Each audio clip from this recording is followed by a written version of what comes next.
Mr. Durite at y'all one more again. I'd like to welcome you back to my show. The topic is, and today we will be talking about Captain America, the Winter Soldier, and this is going to be on and popping. So let's get this shit started.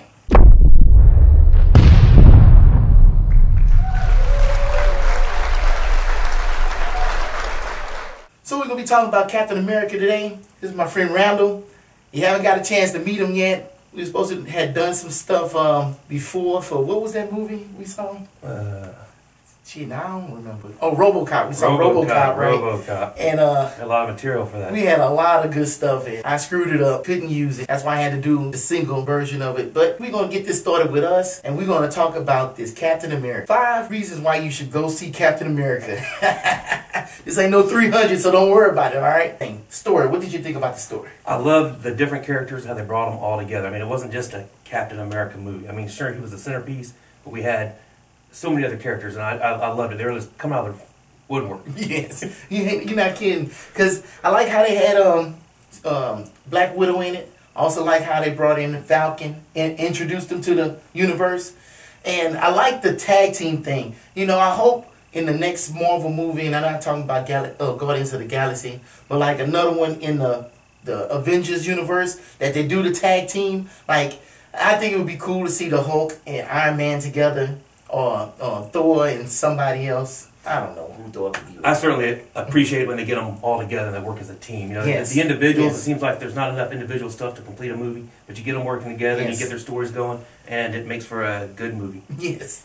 What else you liked about the story? I tell you what, they seem to keep it fresh. You know, you go to the movies and you see the same thing over and over and over again, and you know, there's always a fight scene, there's always a car chase, but they see, you know, Marvel seems to keep it fresh. You know, it's a car chase, but it's not a regular car chase. It's like car chase Shield style and stuff. Yeah, that takes us right on into action. I mean, you know, the story was good, but the action was great. I mean, from the start of the flick to the end, there was something happening. Yes. It was always coming at you. It was eye popping. It was eye candy. I loved it. Oh, the fight scenes! Look. The fight scenes were crazy fast, but it made sense because Captain America is, you know, superpowered, and he's going up against other superpowered. Well, not superpowered, but you know what I mean. He's high physical strength, high physical speed. And I love like his shield work. You know, like that too. He's rocking the shield. He's whipping your ass with it. You know, he's defending. He's assaulting. It's all over the place. Yes, and I mean, I like how they gave Captain America that free runner style. I mean, this dude's running and sliding and jumping over stuff and using his environment to fight with and everything. It's like, holy shit, now this is what I'm talking about, Captain America. Yes. Oh, not to mention, the Winter Soldier threw some gung fu in there. Did you see that? Yes, he was up there fighting and shooting. I was like, wait a minute. I love this stuff, don't you know? That was good. Yeah, and I mean, it was like, the Captain America had his shield, and he knew how to fight with that, but the Winter Soldier, he knew how to fight with the knives and the guns at the same time as he's shooting and attacking it. I thought it was just he was using a shield. Yeah, he just give me that. That's mine, my shield. Boom! What you think about that? What about effects? That's number 3. The effects were great. I mean, obviously they didn't do every single scene that we see him do. They're not doing all that. It's CGI, but it was beautifully done. It looked like they were jumping around. It looked like they were doing everything they were doing, but it was awesome looking. You know, I tell you what, they are so good at doing these effects, especially in these Marvel movies. And looking at the credits, because you know you got to stay through the whole credits to see everything. Because if you leave prematurely, then you just cheat yourself. The whole credits. The whole credits. But I was looking at all the visual effects companies that actually worked on the film. I'm like, it's like 10 different companies trying to bring this all together. I mean, one house couldn't do it all, so they had to bring in so many people, and it shows in this film. You know, if you got 2 or 3 companies working on it, then you'll get some stuff. I'm sorry, 300, but you just pissed me off. You'll get something like that, you know. But if you want something good, then you bring in the people. You drop the dollars. You spend the coin, and you get the best. And let me show. Oh, I can't even talk. Let me tell you, it showed. It showed in this film. It showed the helicarrier. I mean, the helicarrier looked good in Avengers. Them shits look better in this one. they were pretty good. I love the opening scene where you have the camera following Cap running along the ship, and he's doing his fist work, and it was just beautifully shot. The way he did it was like one seamless scene as he's running down the ship. Just whipping everyone's ass. You know, he's just sliding, he's ducking, he's jumping. He's taking people out. People are going overboard. He kicks you, and you bang, you go back 20 million feet. you feel it. Every time he kicks somebody, you feel it right here. Look, I was thinking about that in that scene. It was a good scene. Check it out. But what if he wasn't Captain America, but what if he was just a ninja? Say that was a ninja movie, or let's scratch that. So we got this movie, and instead of Captain America being developed in America, he was developed in Japan, and he was like super ninja. You know what I'm saying? It did have a kung fu feel to it. I mean, the whole flick did.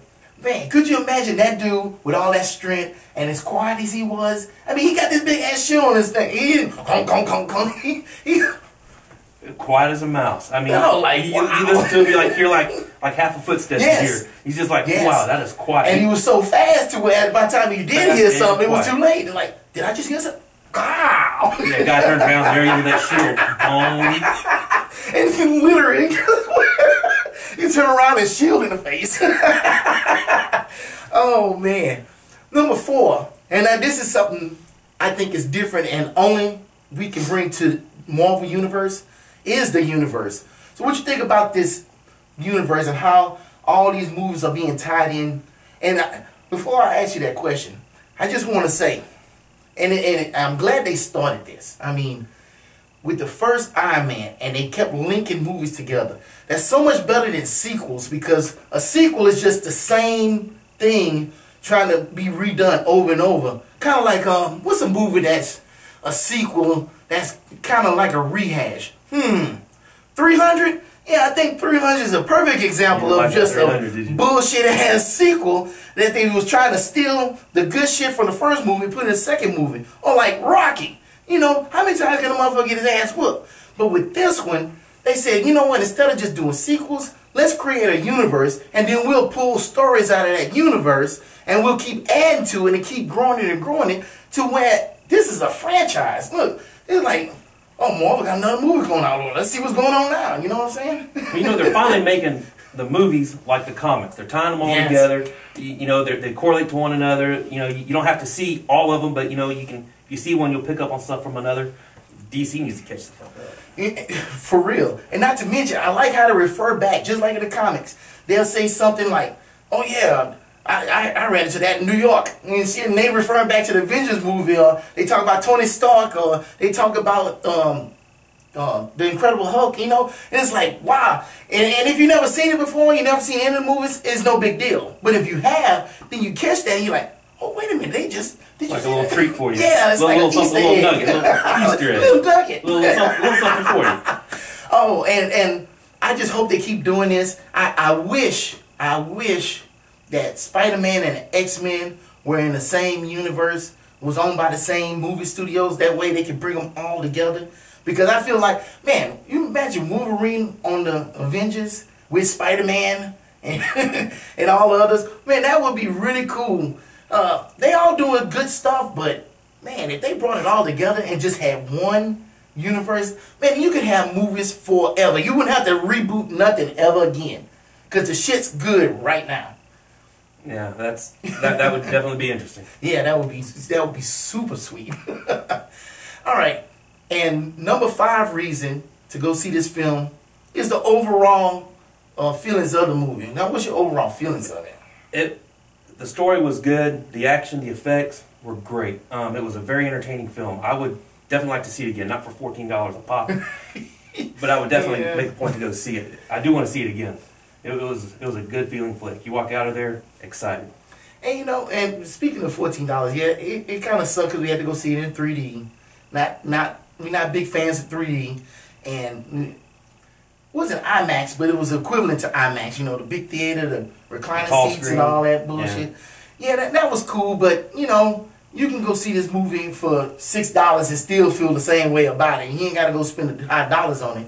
But I tell you what, I wasn't mad that we spent that money. I wasn't. The 3D was pretty good. Yes. I wasn't upset that I spent the money and went to see it. I just wouldn't spend it again. Yeah. You know, if you're a fan of 3D, they did a good job on it. But you know, you can see it regular, and Good flick. And very entertaining. And the 3D wasn't all that in your face and woo and all that crap. It was just, it was a 2D movie that they just made 3D.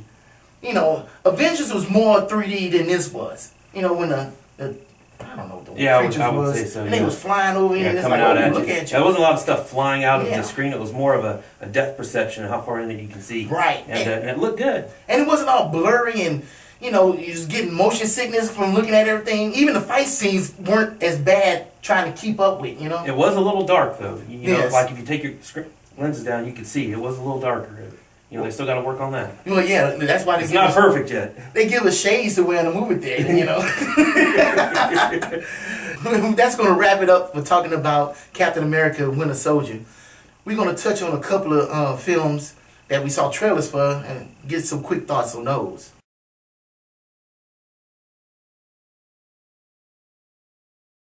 Three movies that we saw the trailers for today. We've seen the trailers before, but we're just going to take the time and talk about and share our feelings about, you know, how much we want to see them. The first one is The Amazing Spider-Man 2. What you think about this movie? I haven't seen the first Amazing Spider-Man. I wasn't really a fan of the ones prior to that, so I haven't gotten into this one yet. Every time I see this trailer, though, I want to see it more and more. They show him spinning around, coming around town, you know, and they slow it down. And they show him doing his web work, and it just looks beautiful to me. I'm thinking this is a movie I want to see on the big screen. And take in all those big effects. It looks like it's gonna be well done. I'm kind of weary and skeptical a little bit because they changing up. They changing up everything we know about Spider-Man. I mean, granted that it's Spider-Man and he's got the web slingers. It's not the shit coming out his wrist this time, which is good. But you know, like Rhino is an actual mechanism. You know, it's a robot type of thing, and Electro is black now, you know. There's some things that's different in here, and you know, I'm sure I'll like it. I'm sure they'll do a good job, but you know, I get scared. I'm still kind of shell shocked from Spawn, you know. Yeah. Spawn ruined it for me, so. That was, Cape coming out 2 times. Really? God dog, y'all should redo that just to fix the Cape stuff. But anyway, number 2. Lucy. I haven't even heard about that till today. And now that I have heard about it, now I gotta do some research. What you thought about that trailer?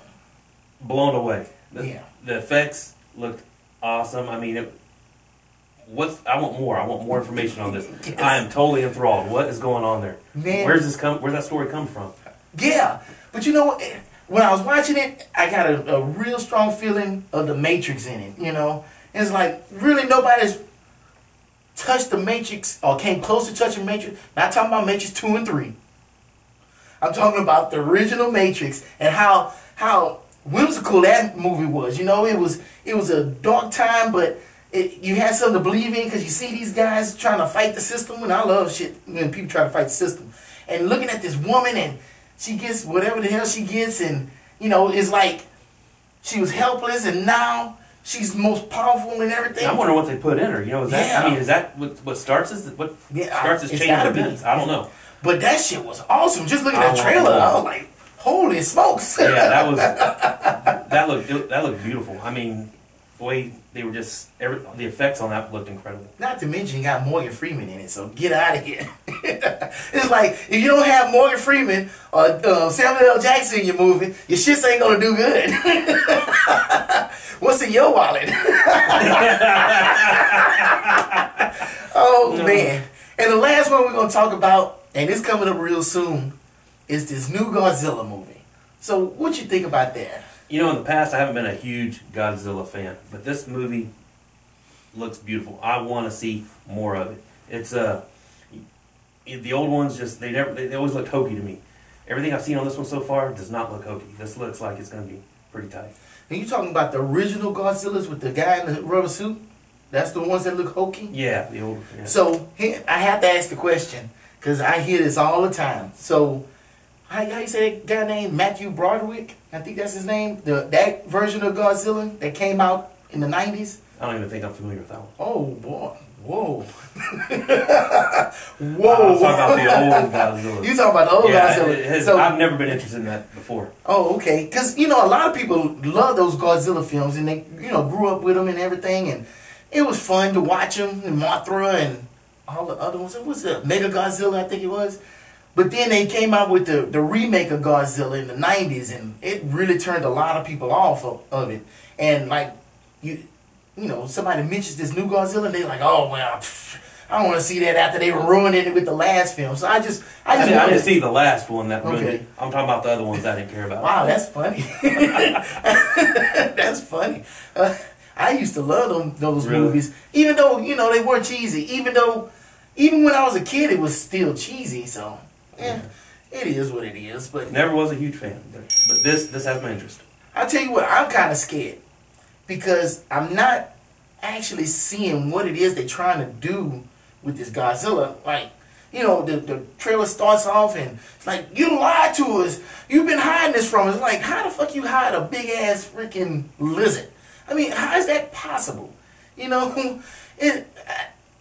had to see the movie. I'll give him the benefit of the doubt, but I'm watching the trailer and it's like, okay, something's wrong. Is this the best scenes of the movie? Is it going to be hokey? Be the best scenes in the previews. And they got the army, and it's like they going through the jungle. And I'm like, who the fuck they looking for? They can't be looking for Godzilla, because one, he shouldn't be that hard to find. He ain't gonna jump from behind a rock. Yeah, maybe look for a satellite or something. Yeah, you ain't looking man for Godzilla. On the ground, so the satellite. Yeah. So anyway, well, we're gonna wrap this up. This is Mr. Durite at y'all one more again with my friend Randall, my original movie buddy. However, you might not get to see him enough because it's hard to get him in there to that movie, boy. It's hard to make time. Yeah, that's the thing, man. It's hard to make time, especially when you're grown. But anyway, there's a million videos out there that you can be watching. You choose to watch this one, and we appreciate you, and we out. Okay, so Shannon, what do you want us to do? Are you really gonna do that though? No, I'm just trying to. He's gonna cut it, and then he'll pick the best one. Oh, you're like a 1, 2, 3. No, and now we're on 3. I'm saying, Shannon, so what do you want us to do? Like our video and subscribe to this channel, and don't forget to check out our Facebook page at Durite Productions. See you soon. Perfect. That was delicious. I like it.